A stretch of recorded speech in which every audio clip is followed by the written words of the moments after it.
चलिए, आज का जो हमारा टॉपिक है वो है शब्द। शब्द किसे कहते हैं, शब्द क्या है, इस पे चर्चा आज होगी। सही है। तो हम लोगों ने अभी तक परिभाषा पढ़ी है वर्णों के मेल को शब्द कहते हैं। यही है। वैसे वर्णों का मेल संधि कहलाता है, शब्द नहीं कहलाता। हाँ, दो वर्णों के मेल को हम संधि कह सकते हैं, शब्द नहीं कह सकते। इसका मतलब ये परिभाषा मेरी सही आदि है, पूरी नहीं है। ये सब जो परिभाषा है ये कैसी है, आदि सही है, तो इसको हम कह दें वर्णों का ऐसा समूह, वर्णों का ऐसा समूह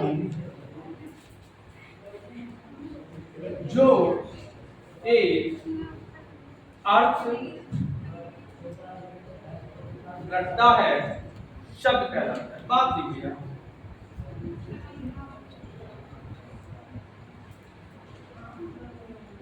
वर्णों का एक ऐसा समूह जो एक अर्थ रखता हो। जब तक कोई अर्थ नहीं होता तो क्या देते हैं, वर्णों का के सार्थक समूह को शब्द कहते हैं।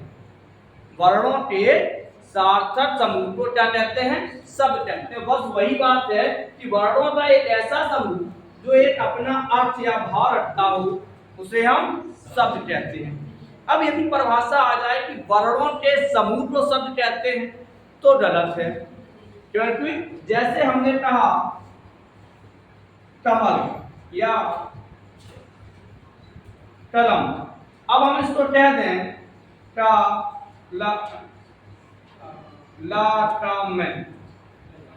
लकम, तो यह शब्द नहीं रहा, क्योंकि इसका कोई भी अर्थ या भाव नहीं है।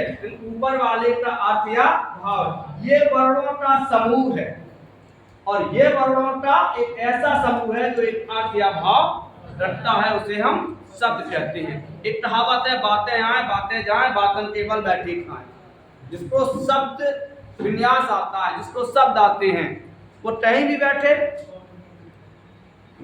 वो अपनी बातों से, अपने शब्दों से अपनी रोजी रोटी चला लेता है। तो शब्द क्या है, वर्णों का एक ऐसा समूह जो एक स्वतंत्र अर्थ या भाव रखता है, उसे हम शब्द कहते हैं। फिर बात आती है शब्द के भेद। शब्द के भेद, अच्छा बताएं, शब्द के कितने भेद होते हैं? चार भेद होते हैं। शब्द के कितने भेद होते हैं? चार भेद होते हैं। अधिकतर लोग शब्द के दो भेद जान देते हैं। सबसे पहला भेद कर देते हैं वो सार्थक और निरर्थक। चलो, तो शब्द के चार भेद होते हैं। कितने होते हैं? चार भेद। और ये पूछा जाता है भैया कि शब्द के कितने भेद हैं? चार। दूसरी चीज एक और पूछी जाती है, इन चारों भेदों के आपको नाम याद होने चाहिए। जो ये चार भेद हैं, इन्हें इनके नाम से आपको इन्हें जानना चाहिए कि ये भेद हैं कि नहीं। तो सबसे पहले जो भेद है वो है स्रोत के आधार। स्रोत के आधार, इसका एक नाम और है उत्पत्ति के आधार। स्रोत के आधार पर या उत्पत्ति के आधार पर, और इनकी संख्या होती है, कितनी होती है? 5। स्रोत या उत्पत्ति के आधार पर जो शब्द होते हैं उनकी संख्या कितनी होती है? 5। कौन कौन सी 5 होती है वो बाद में बताएंगे। फिर दूसरा आता है रचना के आधार। रचना के आधार पर, रचना के आधार पर भैया शब्द के कितने भेद होते हैं, ये भी एक प्रश्न आता है। तो 3 भेद होते हैं। कितने होते हैं? 3 भेद होते हैं। उत्पत्ति के आधार पर 5, रचना के आधार पर 3। अगला आता है हमारा अर्थ के आधार पर। अर्थ के आधार पर शब्द, तो अर्थ के आधार पर शब्द के कितने भेद हैं? कितने हैं? 2। कितने हैं? 2। 4 नहीं है, सुनिए, 4 नहीं है, 2 है। पहला है सार्थक शब्द और दूसरा है निरर्थक शब्द। सार्थक शब्द और निरर्थक शब्द। इसके बाद जो चौथा नंबर आता है आपका, वो आता है प्रयोग के आधार पर। तो प्रयोग के आधार पर शब्द कितने भेद हैं? अब है 2 भेद। कौन कौन से? एक विकारी, दूसरा अविकारी। एक होता है आपका विकारी और दूसरा होता है अविकारी।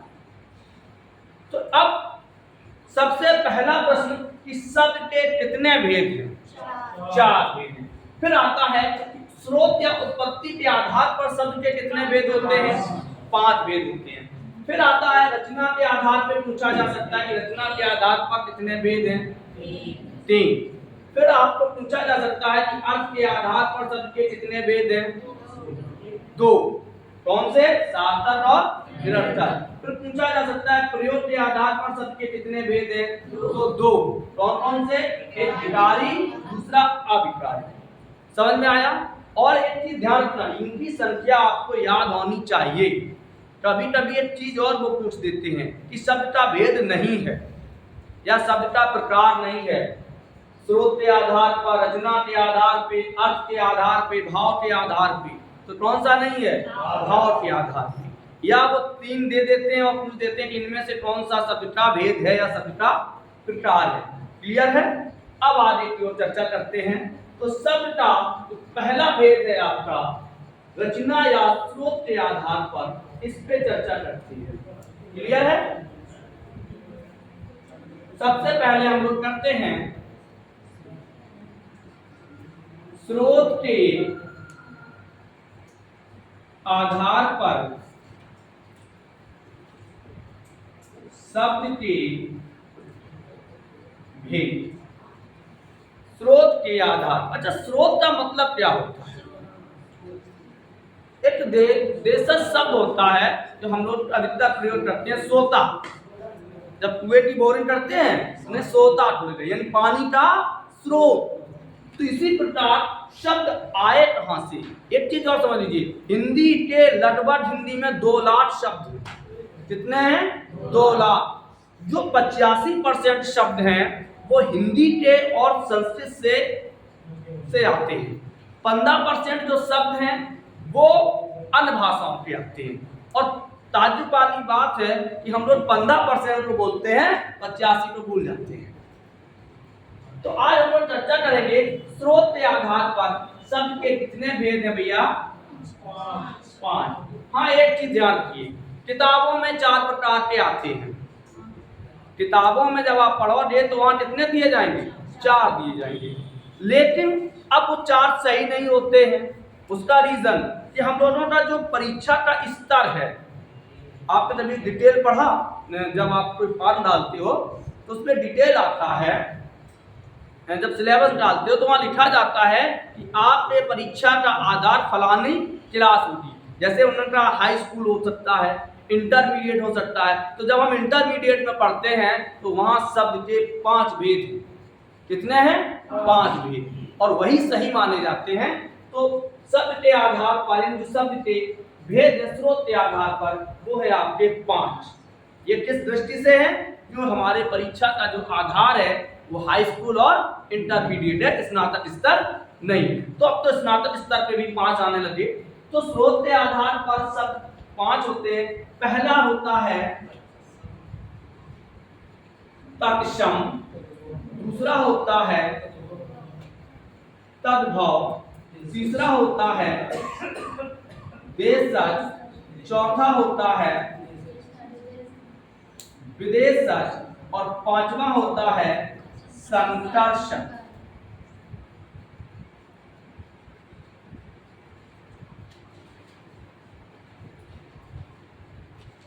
समझ में आया? अच्छा, तो इनकी आपको संख्या और नाम याद रखते हैं कि स्रोत के आधार पर या उत्पत्ति के आधार पर शब्द के कितने भेद हैं। तो कितने हैं? 5। अब यहां से एक प्रश्न और बनता है कि स्रोत के या उत्पत्ति के आधार पर शब्द का भेद नहीं है। रूढ़ शब्द, तत्सम शब्द, तद्भव शब्द, संकर शब्द, विशेषण शब्द, तो कौन सा है? रूढ़ शब्द नहीं है, रूढ़ अलग से है। तो इनके नाम भी आपको याद रखना है। वैसे याद रखना है जैसे आप किसी को याद रखते हैं। हाँ, रसगुल्ला खा के आए कहीं दूर से तो उसका स्वाद याद रखोगे, वैसे याद रखना है। तो सबसे पहले चलते हैं हम लोग तत्सम। तत्सम का मतलब क्या है, पहले यहां ध्यान से समझना। तत् धन सम, यहां तत् जो है वो है सर्वनाम। क्या है? संस्कृत का एक शब्द है सर्वनाम, और इसका मतलब होता है उसके, सम माने समान, उसके समान। अब किसके समान? तो हम यहां पर कर्ता बहुब्री समास को उठाएंगे, उसके समान अर्थात संस्कृत के समान, क्योंकि भारत की सबसे प्राचीनतम जो ज्ञात भाषा है वो संस्कृत है। भारत की ये नोट कर लीजिए, सबसे प्राचीन ज्ञात भाषा या प्राचीन भाषा लिख लेते हैं। प्राचीन भाषा कौन सी है? अच्छा, हम ज्ञात भाषा को कहते हैं, उसका रीजन है क्योंकि उस समय लिपियां ही दो समय की थी, एक ब्राह्मी लिपि, दूसरी खरोष्टी लिपि। तो खरोष्टी लिपि की कोई ना कोई तो भाषा होती, जब कोई ना कोई भाषा होती, हालांकि उनको हम नहीं पता, उसको नहीं पढ़ पाए, वो बात अलग है। तो भारत की सबसे प्राचीन भाषा कह लीजिए या इसको कह लीजिए ज्ञात भाषा कौन सी है? संस्कृत। तो जो शब्द संस्कृत के समान होते हैं, ध्यान रखना, किताबों में परिभाषा दी जाती है कि जो शब्द संस्कृत से ज्यों के त्यों हिंदी में आ जाती हैं, जब ज्यों के त्यों हिंदी में आएंगे तो वो तत्सम नहीं रहेंगे। क्या रहेंगे? संस्कृत नहीं होंगे। जो शब्द ज्यों के त्यों, अगर ये कलम इस हाथ से ऐसे आ गई तो कलम ही रहेगी, लेकिन यदि हम इसको इस तरीके से लाएं, टुटल छोड़ दें तो ये कलम नहीं रहेगी। कुछ नहीं रहा, सिस्टम खत्म, कुछ ना कुछ परिवर्तन हो गया। आप मान लो कि भैया टुटल दे दो, इसका ढक्कन दो, ढक्कन ही रहोगे, ज्यों की त्यों नहीं रहोगे, इसको रहोगे नहीं रहोगे। अगर ये कलम हम जैसे के तैसे इस हाथ में लाए तो ये कलम है, और अगर हमने इसका ढक्कन हटा लिया तो आप रहोगे सर थोड़ा सा परिवर्तित हो गया, इसका ढक्कन कहाँ है। तो उसी प्रकार जो शब्द संस्कृत के समान होते हैं लेकिन संस्कृत के नहीं होते हैं, उन्हें हम तत्सम कहते हैं। दोनों में अंतर क्या है पहले ये समझ लेते हैं, तब तत्सम समझ में आएगा। संस्कृत के शब्द और तत्सम शब्दों में अंतर। संस्कृत शब्द और तत्सम शब्द हो सकता है कि आपकी किताबों से भिन्न पढ़ा रहे हो, लग रहा होगा कि किताबों से थोड़ा सा, क्योंकि किताबों में परिभाषा है कि जो शब्द संस्कृत से ज्यों के त्यों हिंदी में आ जाते हैं उन्हें तत्सम कहते हैं, जबकि मेरा मानना है जो शब्द ज्यों के त्यों होंगे वो संस्कृत के ही होंगे। भाई कोई व्यक्ति हूबहू आपके पिता के समान गुण मिलते हो, पिता के समान जन्म तिथि हो, पिता के समान शक्ल हो, तो यार पिता तो नहीं होगा। लोग कह देते हैं कि मेरे चाचा पिताजी के जैसे हैं, पिताजी तो नहीं है। उसी प्रकार संस्कृत के शब्द यदि ज्यों के त्यों आएंगे तो कैसे होंगे? संस्कृत के होंगे, हिंदी के नहीं होंगे। जब उनमें कुछ ना कुछ परिवर्तन होगा, तो जब परिवर्तन होगा तो वो शब्द के समान हो जाएंगे। जैसे शब्द है हस्तम, अब हमने कह दिया हस्त, अब दोनों में अंतर क्या है? आप कह दोगे मां है, क्योंकि जो संस्कृत का शब्द होता है उस शब्द ना कह के उसे पद कहा जाता है। क्या कहा जाता है? पद।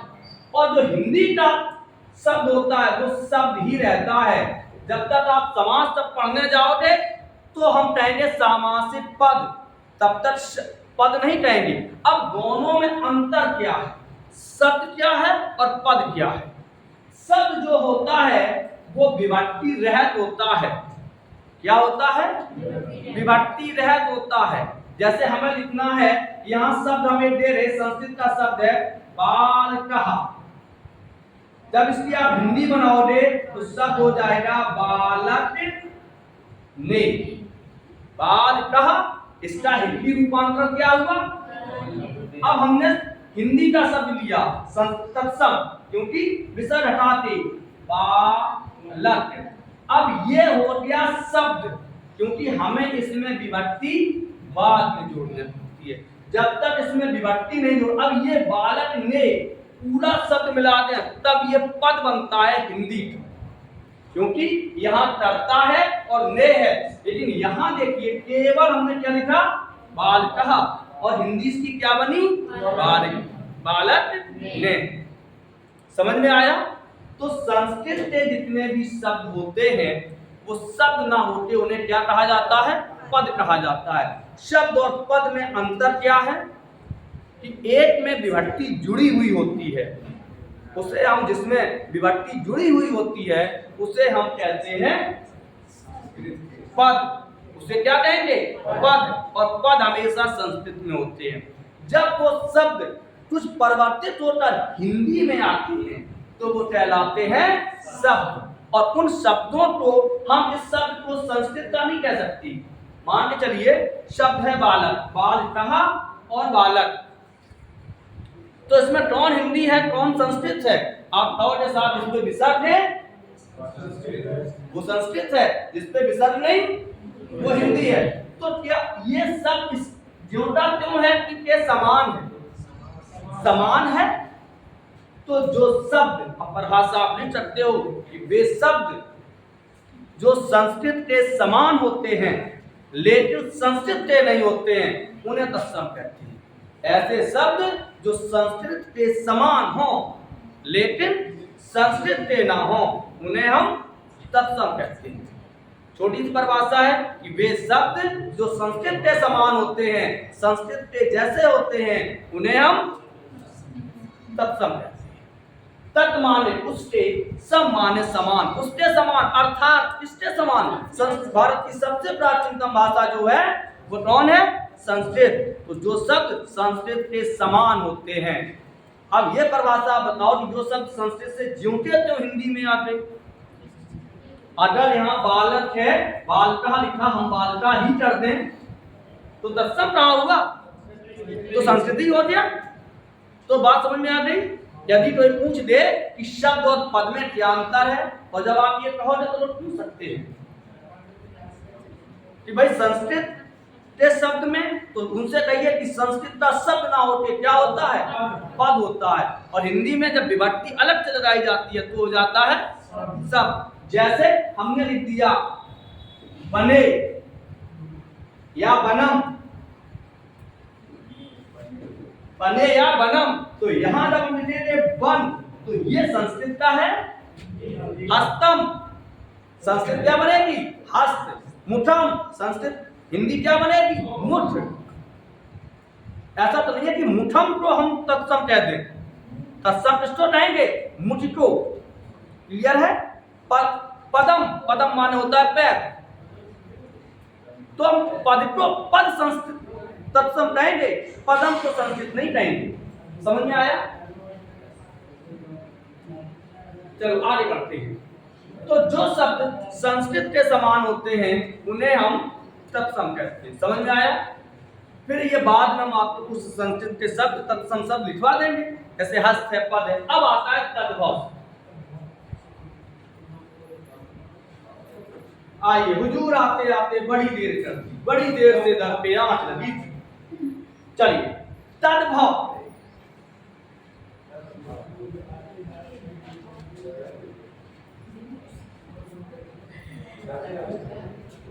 नमस्ते भैया। तद्भव। बैठो बैठो, बड़े आज प्रसन्न हैं। चलिए, तद माने होता है, देखिए तद माने उसके और तद माने उससे और भाव माने होता है उत्पन्न होना या पैदा होना। भू धातु, भू से बना है भाव, तो भाव उससे उत्पन्न अर्थात किससे? गलत। संस्कृत से उत्पन्न कैसे होगा? हस्तम का हस्त हुआ, हस्त से हाथ होगा। जो शब्द तत्सम से परिवर्तित होते हैं, हाँ, जो शब्द संस्कृत से परिवर्तित हो गए वो तो क्या हो गए? तत्सम। अब जो तत्सम से परिवर्तित होंगे वो क्या हो जाएंगे? फिर एक बात समझ लेते हैं। हस्तम किसका है? हाथ किसका है? हाथ क्या है? आप बताओ, जो सीधो यन से आओ कि यन से आओ? नहीं, सोचने वाली बात है कि ये सीधा परिवर्तित हुआ। अब हम लोग परिभाषा देते हैं कि जो शब्द संस्कृत से सीधा परिवर्तित होकर हिंदी में आता है, हम यहाँ हस्तम को हाथ नहीं करेंगे, हस्त को हाथ करेंगे। बताइए, जलम को जल करेंगे, जल को पानी करेंगे, कि सीधे जलम को हम पानी कर दें? क्लियर है? ये नहीं, ये जानकारी हो। और परीक्षा भी अब इसी प्रकार आती है, छोटी छोटी को गलतियां आपको वहां रखते हैं बिल्कुल। अब आगे बढ़ते हैं। तो तद्भव, जो शब्द, अब हमारी वही परिभाषा है कि किताबों में है, जो शब्द संस्कृत से परिवर्तित होकर हिंदी में आ जाते हैं उन्हें तद्भव कहते हैं। जबकि मेरा मानना है कि जो शब्द तत्सम से परिवर्तित होता है वो तद्भव होता है। जो शब्द तत्सम से परिवर्तित हो उसे हम तद्भव कह सकते हैं। हिंदी से संस्कृत से परिवर्तित हुआ शब्द तत्सम होता है और तत्सम से परिवर्तित हुआ शब्द तद्भव। क्लियर है? यदि हम कह दें ये परिभाषा, भाई कोई भी शब्द मान लीजिए यार, अब बात भले ये याद हो जाए। आगे बढ़ते हैं। तो तद्भव समझ में आया कि जो शब्द जैसे अट्टालिकम, अट्टालिका के बाद अटारिया है, फलम, फल, फल क्या है? तत्सम है, उसका जो भी तद्भव हो। तो ऐसे शब्द जो संस्कृत से परिवर्तित होकर आते हैं वे तत्सम कहे जाते हैं। जो तत्सम से परिवर्तित होते हैं वो तद्भव कहे जाते हैं। क्लियर है? कभी कभी वो संस्कृत का भी रखते हैं और तत्सम भी रखते हैं और उसका तद्भव भी रखते हैं। फिर पूछते हैं कि इसमें तत्सम शब्द कौन सा है। कभी कभी आप अगर अध्ययन करते हो तो किसी में वो नीचे हलंत कर देंगे और एक बिना हलंत कर देंगे, ऊपर बिंदी रख देंगे। जैसे ये है हस्तम, हस्त हाथ, और एक कह सकते हैं। तो क्या होगा? हम लोग उसको तभी नहीं करते हैं जिसपे विसर्ग हो या हलंत हो। तभी किया सही, तत्सम में नहीं किया। कहां किया? जिसपे विसर्ग नहीं होता है। अब आता है दूसरा शब्द, आता है हमारा देशज शब्द। तीसरा शब्द कौन सा है? तत्सम शब्द संस्कृत से परिवर्तित होकर आता है, उसे तत्सम कहते हैं। तद्भव जो तत्सम से परिवर्तित हो उसे तद्भव कहते हैं। अब देशज शब्द, हाँ एक चीज और समझ लीजिए, आपके मन में होगा तो हमने उसको बता देगा। आपके मन में ये विचार आया होगा कि साहब परिभाषा आएगी तब हम क्या करेंगे। अभी मान के चलिए कि एक परिभाषा आ गई कि जो शब्द संस्कृत से ज्यों के त्यों हिंदी में आ गए वो कहलाते हैं, वो क्या कहलाते हैं? तत्सम। और फिर प्रश्न आ गया, जो शब्द संस्कृत से सीधे परिवर्तित होकर हिंदी में आ गए वो कहलाते हैं। तब हम उसकी परिभाषा के अनुसार, क्योंकि वहां पे तत्सम और तत्सम और संस्कृत तो एक ही मान लिया, तो हम उसे कहेंगे तद्भव। क्लियर है? यदि हम बात परिभाषा की कर रहे भैया कि परिभाषा आ जाए विकल्प में कि जो शब्द संस्कृत से ज्यों त्यों हिंदी में आ गए क्या कहलाएंगे? तत्सम। दूसरी परिभाषा, जो शब्द संस्कृत से परिवर्तित होकर सीधे हिंदी में आ गए वो क्या कहलाएंगे? तद्भव। अब हम वहां तत्सम और तद्भव नहीं करेंगे, सही है? अब आगे बढ़ते हैं। देशज, देश धन जा, जा यहां उपसर्ग है जिसका मतलब होता है जन्म लेना। जा क्या है? उपसर्ग है और जिसका मतलब होता है जन्म लेना। यदि हम अंडे में जा लगा दें तो अंडज, अंडे से जन्म लेने वाला, सही है? अगर हम पंख में कीचड़ जा लगा दें तो पंकज, कीचड़ में जन्म लेने वाला। यदि हम जल में जा लगा दें तो जल में जन्म लेने वाला या जल से जन्म लेने वाला। दुज में, दो में जा लगा दें, दुज, दो बार जन्म लेने वाला। तो देश धन जा, देशज, देश माने होता है क्षेत्र या लोक। तो ऐसे सब, अब इसकी परिभाषा देते हैं, तो एक क्षेत्र में जन्म लेने वाले ऐसे शब्द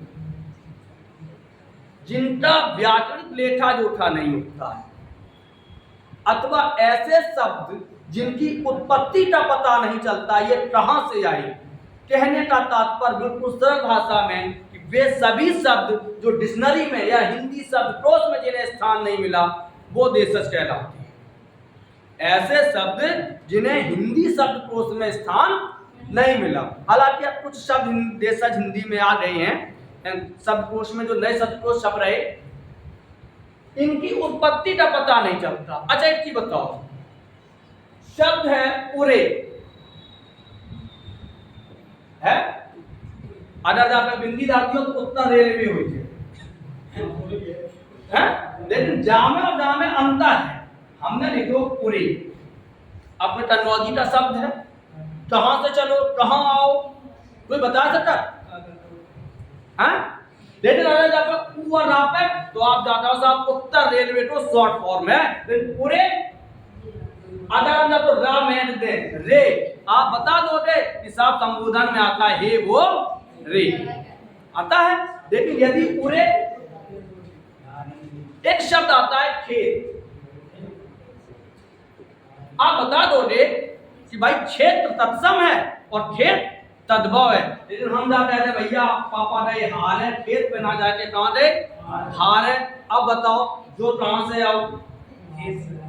नहीं आओ, खेत तो क्षेत्र से आओ है कि क्षेत्र और खेत हारे कहां से शब्द आएंगे? हार, अगर हम हार कहते हैं तो हार भाई तत्सम है, इत पहनने वाला, इत पराजय, ये तो होता है। लेकिन हारे नहीं, घर पे हम लोग कहते हैं, हम सब टर्मिनोलॉजी के भाषा अपने क्षेत्र के शब्द बता रहे, उन्हें डला पल्ली लेते हैं यू, फट्टी लेते हैं यू, हैं? तिरपाल नहीं, फट्टी लेते हैं यू, पन्नी लेते हैं यू। तो ये कहां सब भैया कहां से आई? अब देखो पल्ली सब अपने ही अगर पल्ली मानन जाओ तो पिछौरा टाइप को मिल जाए। हाँ एक शब्द आएगा पिछौरा, बताओ पिछौरा कहां को है? आप बता सकते कि फलाने ने सबसे पहले कही थी? नहीं बता सकता। इनको हम लोग इनकी उत्पत्ति का, इसलिए इन्हें आदत शब्द भी कहते हैं कि पता नहीं ये कहां से आए गए और चल रहे। अब देखो पल्ली यंत्र पे टात है, पिछौरा इटावा के ऊपर चढ़ जाओ, दिल्ली राई उन्हें पल्ली हट जाइयो मतलब पीछे हट जाओ, यही होता है। तो इसे कहते, जैसे एक शब्द है बुंदेलखंड में आता है मौड़ी, बुंदेलखंड का शब्द है मौड़ी। अपने जन बिटिया नहीं जा, लड़का नहीं जा, बेटी नहीं जा, हैं? लेकिन वहां चले जाओ तो मौड़ी मौड़ा, यही कहा जाता है। मैं पूरा बुंदेलखंड भिंड की तरफ ही है, तो वहां क्या कहेगा? मौड़ी। कहां से आओ भैया? हम ना तो जा सकते बिटिया से आओ, क्योंकि बिटिया बेटी से आया है। मोड़ी मोड़ा कहां से आई? तो इनकी उत्पत्ति का हमें कोई भी पता नहीं है। अब मान के चलो थोड़े शुरुआत की तरफ चले गए, आजरा, छोरी छोरा, लली, छोरी छोरा, ये कहां से आई? इनकी उत्पत्ति का पता नहीं है, क्योंकि हर क्षेत्र विशेष का एक अपना देशज शब्दकोश होता है जो मौखिक होता है। वो कहीं भी आपको लिखित नहीं होगा, वो कैसा होगा? मौखिक होगा, और वो शब्द बोले जाते हैं, बोले जाते नहीं बोले जाते। और हर क्षेत्र में, हर देश में ये मौखिक शब्द को क्षेत्र विशेष के जरूर होते हैं। जैसे अपने यहाँ का खौरा है, अगर आप ये चले जाओ तो पौरा, खौरा नहीं कहें, पौरा, और ये चले जाओ तो किलवा। अब बताओ, खौरा शब्द हम लोगों का कहां से? फावड़ा का तद्भव, खौरा। पौरा और किलवा ये कहां से आएंगे? तो ऐसे शब्द, जैसे एक शब्द मैं बताऊं, देशज, पेट, पेट, पेट देशज शब्द है। हाँ, उदर, उदर तद है, शुद्ध शब्द नहीं, उदर तत्सम है। लेकिन जो तद्भव है पेट, जो कहां से आओ? सॉरी, देशज, पेट देशज, ये कहां से आया? बर्तन, बर्तन शुद्ध शब्द तो पात्र है, लेकिन बर्तन ये कैसे? डब्बी, डब्बी क्या है? देशज है। बर्तन भी देशज है। लुटिया, लोटा, डड़ई, ये कैसे हैं? देशज शब्द। तो समझ में आया कि ऐसे शब्द जिनकी उत्पत्ति का कोई पता न चले, उन्हें हम देशज कहते हैं। फिर आता है आपका विदेशज शब्द। कौन सा आता है? समझ में आ रहा भैया? चलो, विदेशज शब्द वर्तमान में सुबह से शाम तक हम लोग विदेशज शब्द ही बोलते हैं। सुबह विदेशज से शुरू होता है और गुड नाइट पे खत्म होता है। गुड मॉर्निंग से शुरू, गुड मॉर्निंग, और गुड नाइट पे खत्म। यानी दिन भर उन्हें मेरी टाई कहाँ है, बेल्ट कहाँ है, कलम कहाँ है, कमीज कहाँ है, शर्ट कहाँ है, काजू कहाँ धरे, चाय है, गैस है, लालटेन है, बल्ब है, सब कैसे हैं?